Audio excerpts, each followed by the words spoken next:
Kumusta mga ka-techno?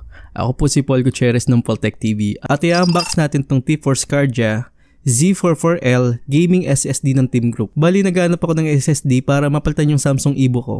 Dahil hindi ako satisfied sa performance, sobrang bagal lalo na sa editing ng mga videos ko. Kaya subukan itong bagong product ni Team Group na Cardea Z44L. Actually, 4th generation na to. Ang specs nito is 3,500 Mbps read speed. Ang write speed naman nito up to 3,000 write speed. So pag binili mo to, may 5 years warranty pa sila dito. Mamaya i-test natin yung speed nito. Then sa box nandito nga yung M2 SSD nila na may kasama tong graphene na cooling solution. Actually didikit mo lang to at manipis lang siya. Itong SSD nito is pwede siya sa laptop o PC, mga ganun. Actually first time ko magkaroon ng M2 SSD. Akala ko dati kasing laki siya ng RAM. Pero parang almost USB stick yung laki nito. Sa totoo lang hindi ko in-expect na sobrang liit lang pala niya.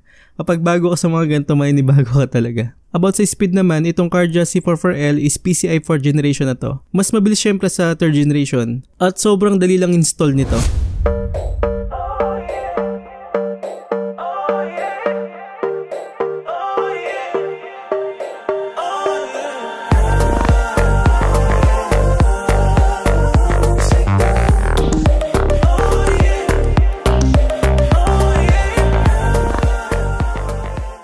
So sabi nga ng Team Group, ang write speed nga nito is up to 3,500 Mbps.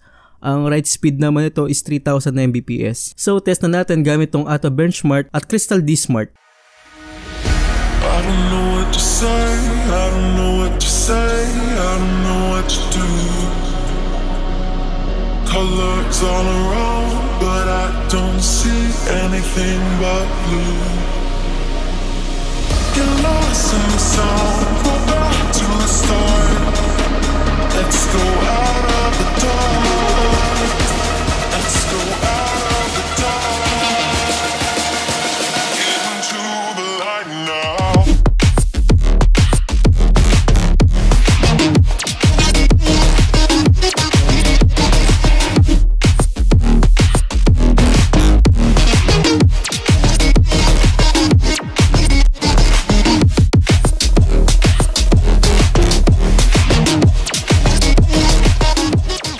Kung nakikita niyo dyan, mataas talaga yung read speed at write speed nito. At nagulat ako sa nakuha kong IOPS or input-output per seconds. Compare mo sa Samsung E60 Evo ko. As promised nga ni Team Group, mabilis talaga tong M2 SSD nila. Sa ngayon, wala pa akong official link kung saan mabibili tong SSD nito. Kapag meron, maglalagay na lang ako ng link sa description. Highly recommended ko tong Cardea Z44L na to, lalo na sa editing at games. Dahil pang gaming talaga tong M2 SSD na to.